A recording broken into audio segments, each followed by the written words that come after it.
Шести дел. Во неделата со мака се разводив и Марија мораше да ме вика и протресе. Не појадувавме зашто сакавме веднаш да одиме на капење. Се чувствував наполно празен и малку ме болеше глава. Цигарата ми беше горчлива. Марија ми се подсмеваше зашто велеше дека изгледам како на закуп. Таа облече фустан од бело платно и ја распушти својата коса. И реков дека е убава. Таа се насмеа од задоволство. Слегувајќи почукавме на вратата од Ремон. Тој ни одговори дека слегува. На улицата, поради мојата умора, а исто така и поради тоа што не ги отворивме ролетните, денот веќе сиот исполнет со сонце ме удри како шлаканица. Марија подскокнуваше од радост и не престануваше да зборува дека е убаво. Се почувствував подобро и забележав дека сум гладен. Тој и го реков на Марија, која ми ја покажа својата торба од непропустливо платно, во која беше ги ставила нашите два костими за капење и крпа за бришење. Јас само чекав и не чувме кога Ремон ја затвори својата врата. Тој носеше сини панталони и бела кошула со коси ракави. Но беше ставил една капа, поради што Марија се насмеа и неговите подлактици беа мощне бели под црните влакна. Поради тоа почувствував известна одбивност. Слигувајќи, тој подсвирнуваше и имаше мощне задоволен изглед. Ми рече: "Здраво, стари!" И Марија ја викаше госпогица. Ден пред тоа бевме во комесаријатот и јас сведочев дека девојката му била неверна на Ремон. Беше ослободен со предупредување. Не го проверија моето тврдење. Пред врата зборувавме за тоа со Ремон, потоа се решивме да фатиме автобус. Плажата не беше многу далеку, но така ќе стигневме побрегу. Ремон мислеше дека неговиот пријател ќе биде задоволен кога ќе не види дека доаѓаме. Токму сакавме да тргнеме кога Ремон сосем наеднаш ми даде знак да погледам од спротива. Видов група арапи потпремени со грб врз излогот од продавницата за тутун. Не посматраа молкома, но на нивни начин како да бевме ни малку ни повеќе туку камење или мртви дрвја. Ремон ми рече дека вториот одлево е неговиот тип и тој имаше замислен изглед. Сепак тој додаде дека сега тоа е свршена работа. Марија не сваќаше добро и не праша што беше тоа. И реков дека тоа беа арапи кои го демнат Ремона. Таа сакаше веднаш да тргнеме. Ремон се исправи и се насмеа велејќи дека би требало да побрзаме. Одевме кон автобуската сопирка што беше малку подалеку и Ремон ми рече дека арапите не следат. Се сврдев. Тие беа се уште на истото место и со истата рамнодушност го гледаа местото кое што току го напуштивме. Се качивме во автобус. Ремон, кому сосема му олесне, непрекинато се шегуваше со Марија.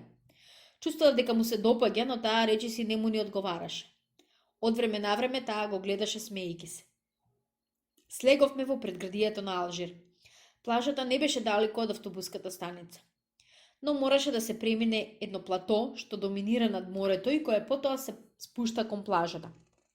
Беше покриено со жолтеникави камења и сосема бели асфодели врз фонот од синото, веќе длабоко небо. Марија се занимаваше да им ги растура латиците, удирајќи ги силно со својата торба од непропустливо платно. Чекоревме меѓу редови од мали вили со зелени или бели огради, понекои скриени со нивните веранди под тамариси, други со голини среде карпите. Пред да се стигне на работа од платото, веќе можеше да се види неподвижното море и подалеку еден гребер сонлив и огромен во светлата вода. Лесен шум на мотор се качуваше низ мирниот воздух до нас. И ние видовме мощне далеку мал рибарски чамец, што напредуваше незабележливо врз блескавото море. Марија набра неколку перуники од карпите. Од падината што слигуваше кон морето, забележевме дека веќе има неколку капачи. Пријателот на Ремон живееше во една мала дрвена куќерка на крајот од плажата. Од задната страна куќарката беше потпрена врз карпите, а од предната столбовите што ја држеа веќе се капеа во вода. Ремон не представи. Неговиот пријател се викаше Масон.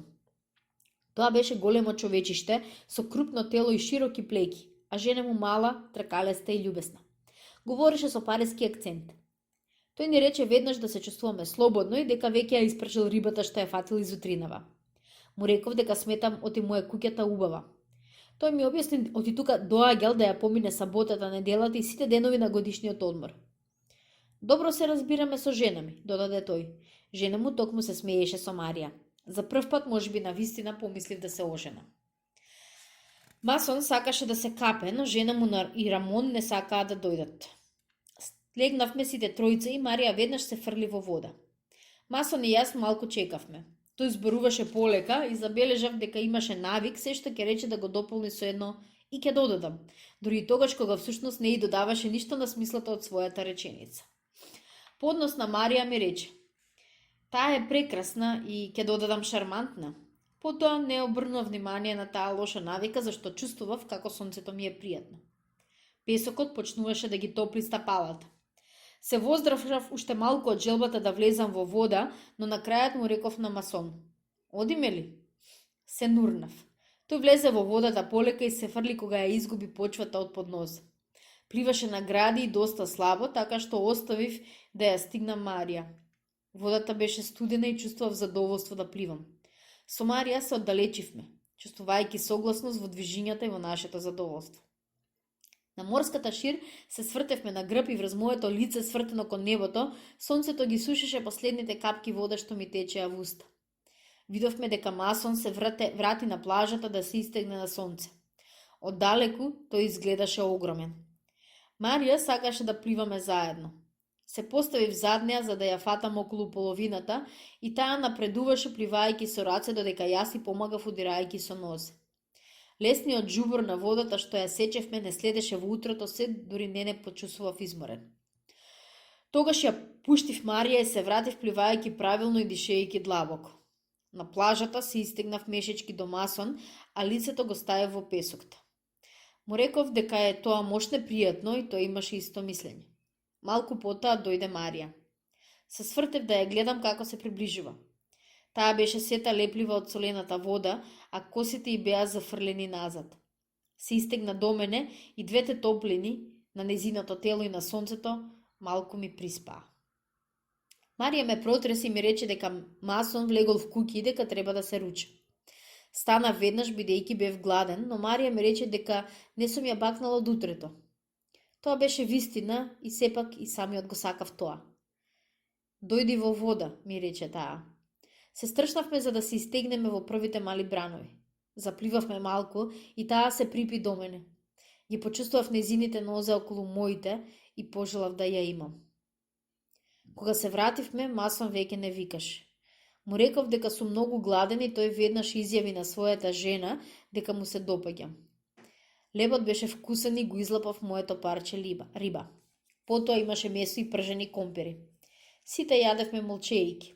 Масон често пиеше вино и тој ме слушаше непрекинато. При кафето главата ми беше малку тешка и пушев многу. Масон, Ремон и јас ја изгледавме можноста месец август да го поминеме заедно на плажава со заеднички трошок. Марија ни рече наеднаш: "Знаете ли колку е часот? Веќе 11:30. Сите бевме зачудени, но Масон рече дека тука се руча мошне често и дека е тоа природно, зашто часот за ручење е часот кога е човек гладен. Не знам зошто тоа ја насмеа Марија. Помислив дека малку повеќе испила. Масон тогаш ме праша дали би сакал да се прошетам по плажата заедно со него. Жена ми секогаш ќе одспие малку по ручекот. Јас не го љубам тоа, мора да се движам. Му реков дека е тоа секогаш подобро за здравјето, но на крајот на криштата тоа е нејзино право. Марија додаде дека ќе остане да ја помогне на господја Масон при миењето на садовите. Малата париженка рече дека затоа треба да ги истераат мажите. Слеговме сите тројца. Сонцето паѓаше речиси вертикално врз песокта и неговиот блесок врз морето беше неподнослив. Немаше веќе никого на плажата. Во куќарките што го порабуваа платото и беа наведнати кон морето, се слушаа шумови на чини и прибор за јадење. Одвеј се дишеше од врелината на камењата што изблекнуваше од земјата. Ремон и Масон најпрво зборуваа за работи и луѓе што не ги познавав. Сватив дека веќе долго се познаваат и дека извесно време дури живееле и заедно. Се упативме кон водата и одевме долж морето. Понекогаш некој мал бран, подолг од другиот, ќе ги натопеше нашите платнести чевли. На ништо не мислев зашто бев полуприспан од ова сонце врз мојата гола глава. Во тој момент Ремон му рече на Масон нешто што не го чув добро, но истовремено забележав сосема на крајот на плажата и мошне далеку од нас двајца арапи во сина облека што идеа кон нас. Го погледнав Ремон и тој ми рече: "Тоа е тој." Продолживме да чекориме. Масон праша како можеле да не следат дури дотека.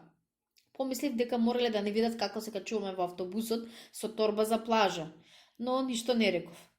Арабите напредуваа полека и беа веќе многу поприближени. Ние не го изменивме нашето однесување, но Ремон рече: ако дојде до мешаница, ти масон ќе го земеш вториот. Јас ќе јуришам на мојот тип. Ти Мерсо, ако дојде уште некој друг, тој е за тебе. Реков добро и масон ги стави раците во џебовите. Прегреаната песок сега ми се стори црвена. Напредувавме со исчек кон арапите. Растојанието меѓу нас се намалуваше правилно. Кога дојдовме на неколку чекори едни од други, арапите застанаа. Масон и јас ги успоривме нашите чекори. Ремон одеше сосема право кон својот тип. Не чув добро што му рече тој, но другиот направи движење како да ќе го удри по глава. Ремон тогаш го удри за прв пат и тој веднаш го викна Масон. Масон појде на оној што му беше означен и го удри два пати со сета своја сила. Арапинот се истегна во вода, со лице кон дното и остана неколку секунди така, испуштајќи меури кон површината, околу својата глава. За тоа време Ремон исто така удираше на онега, лицето му беше во крв. Ремон се сврте кон мене и ми рече: ќе видиш што ќе извади. Јас му викнам: пази, тој има нож, но веќе раката на Ремон му беше засечена, а устата расечена. Масон скокна напред. На другиот арапин беше се кренал и тој застана зад оној што беше вооружен. Не смеевме да се мрднеме. Тие се повлекуваа полека без да престанат да не гледаат и да не застрашуваат со ножот. Кога забележаа дека достатно се оддалежиле, избегаа мошне брзо додека ние останавме приковани под сонцето, а Ремон ја стегаше својата рака од која течеше крв. Масон наеднаш рече дека има еден лекар што ги поминува неделите тука на платото. Рамон сакаше да појде веднаш, но секој пат кога ќе зборуваше, крвта од неговата рана правеше меори во неговата уста. Го придржувме и се вративме во куќарката колку што можевме побрзо. Тука Ремон рече дека неговите рани се површински и дека би можел да оди кај лекарот. Тој отиде заедно со Масон и ја останав да им го објаснам на жените она што се случи. Господја Масон плачеше, а Марија беше мошне бледа. Ми беше здодевно да им објаснувам. На крајот замолчав и пушев гледајќи го морето. Кон 1,5 часот и Ремон се врати со Масон. Раката му беше преврзана, а ваголот од устата имаше фластер. Лекарот му рекол дека тоа не е ништо, но Ремон изгледаше намуртен. Масон се обиде да го насмее, но тој воопшто не зборуваше. Кога рече дека ќе следе до плажата, го прашав каде оди. Масон и јас рековме дека ќе го придружуваме. Тогаш тој се налути и почна да навредува. Масон изјави дека не треба да му се противиме. Сепак тргнав по него. Долго одевме по плажата. Сега сонцето беше многу силно, се кршеше на парчиња врз песокта и врз морето. Има впечаток дека Ремон знае каде оди, но несомнемо тоа беше погрешно. Сосем на крајот од плажата стигнавме најпосле до едно мало изврче што истечуваше во песокта зад една голема карпа. Тука ги најдовме нашите двајца арапи. Беа легнати во своите извалкани сини алишта. Изгледаа сосем мирни и речиси задоволни. Нашето доаѓање ништо не измени. Оној што беше го удрил Ремона го гледаше без ниеден збор. Другиот свиреше на маличка трска и ги повторуваше непрекинато, посмотрајќи не со крајче од окото. Трите ноти што ги изведуваше на својот инструмент. За сето тоа време тука беше само сонцето и оваа тишина со тивкиот џубор на изворот и трите ноти. Потоа Ремон ја приближи раката кон џебот со револверот, но другиот не се ни помрдна и тие се посматраа постојано. Забележав дека оној што свиреше на кавалот имаше мощне разделени прсти на нозите, но без да го испушти од око својот противник, Ремон ме праша: да го кутнам? И помислив дека ако му речам не, ќе го раздразнам и без друго ќе стрела. Му реков само: уште ништо не ти рече, би било несмасно да пукаш само така. Во срцето на тишината и врелината се уште се слушаше тивкиот џубор на водата и на кавалот. Потоа Ремон рече: тогаш ќе го навредам и кога ќе одговори ќе го кутнам. Одговорив: тоа е она, но ако не извади нож не можеш да пукаш. Ремон почна да се возбудува малку. Другиот се едно свиреше и двајцата го следаа секое движење на Ремон. Не, му реков на Ремон, фати се со него како човек со човек и дај ми го твојот револвер. Ако другиот се замеша или ако извади нож, јас ќе го убијам. Кога Ремон ми го даде својот револвер, сонцето го огрија. Сепак стоевме уште неподвижни, како се околу нас да беше се затворило. Се гледавме без трпнување и се решаваше тука меѓу морето, песокта и сонцето и двојната тишиња на кавалот на водата. Помислив овој момент дека можеше да се пука или да не се пука. Но нагло арапите отстапувајќи се повлекоа зад карпата. Ремон и јас тогаш се вративме по истиот пат. Изгледаше подобро и зборуваше за автобус за враќање. Го придружував до куќарката и додека се качуваше по дрвените скали, стоев пред првиот басамак со глава замелушена од сонцето. Обесхрабрен пред усилбата што требаше да ја направам за да се искачам на дрвениот кат и да дојдам кај жените. Но жештината не беше таква, што ми беше страшно исто така да останам неподвижен под заслепениот дожд што истуреше од небото. Да се остане тука или да се замине, тоа ми беше сеедно. По еден момент се свртив кон плажата и тргнав. Тоа беше истото она црвено блескотење. Врз песокта морето збивташе со свиот свој брз и придушен здив на своите мали бранови. Чекорев бавно кон карпите и чувствував како челото ми набабрува под сонцето. Сета таа жештина се опираше врз мене и ми ги сплеткуваше чекорите. И секој пат кога ќе го почувствував незиниот силен врел здив врз своето лице, ги стискав забите, ги стегав дланките во џебовите од панталоните. Се напрегнував сиот да го надвием сонцето и оваа непрозирна опијанетост што се истори врз мене. При секој меч светлина, бликнат од песокта, од побелена школка или од парче стакло, вилиците ми се грчеа. Одев долго. Оддалеку ја забележав малата темна маса на карпата, обиколена со заслепителен прстен светлина и морска прав. Помислив на свежиот извор зад карпата. Имав желба одново да го најдам жуберот на неговата вода. Желба да избегам од сонцево, од усилбата и плачот на жените. Желба на крајот да најдам сенка и починка. Но кога се доближив, забележав дека ремоновиот противник беше се вратил. Беше сам. Почиваше на плеки, со раце под тилот, со лице во сенките од карпата, а сето тело на сонце. Неговата сина облека се испаруваше на жештината. Бев малку изненаден. За мене тоа беше свршена историја и бев дојден тука без да мислам на тоа. Откако ме виде ја придигна малку и ја стави раката в џеб. Јас се разбира го стегнав револверот од Ремон во моето палто. Тој повторно се спушти назад, но без да извади раката од џеб. Бев доста далеко од него, на 12 на метри. На моменти ќе го надзрев неговиот поглед меѓу полузатворените клепки, но најчесто неговото лице поигруваше пред моите очи во распламтениот воздух. Шумењето на брановите беше уште помрзеливо, понеподвижно отколку на пладне. Тоа беше истото сонце, истата светлина врз истиот песок што се проширила тука. Имаше веќе 2 часа откако денот не напредуваше. 2 часа како денот фрлил котва во океанот од зовриен метал. На хоризонтот поминала едно мало бродче, а јас со крајот од мојот поглед надзрев само црна дамка, зашто непрекинато го посматрав Арапинот. Помислив дека треба само да се свртам и тоа ќе биде свршено. Но цела една плажа трперливо од сонце ме притискаше одзади. Направив неколку чекори кон изворот. Арапинот не се помрдна. Наспроти се, тој беше се уште доста далеко. Можеби поради сенката врз неговото лице, изгледаше како да се смее. Јас чекав.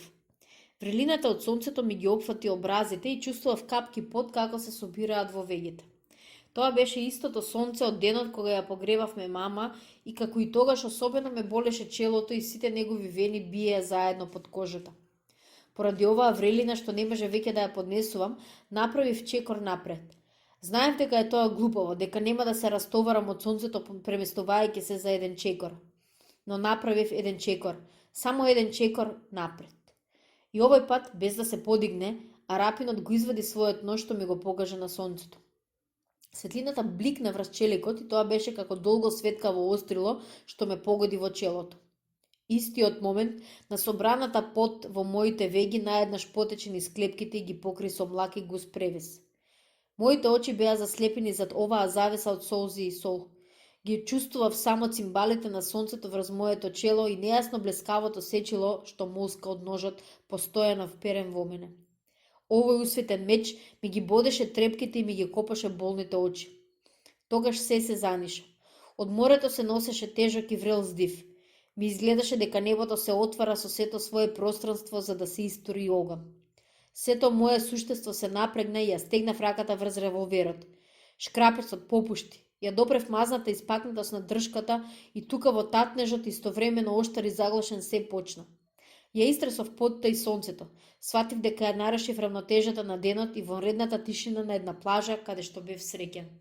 Тогаш стрелав уште 4 пати врз неподвижното тело во кое куршумите се забуцуваа незаволижливо. И тоа беше како 4 кратки удари со кои почукав на вратата од несреќата.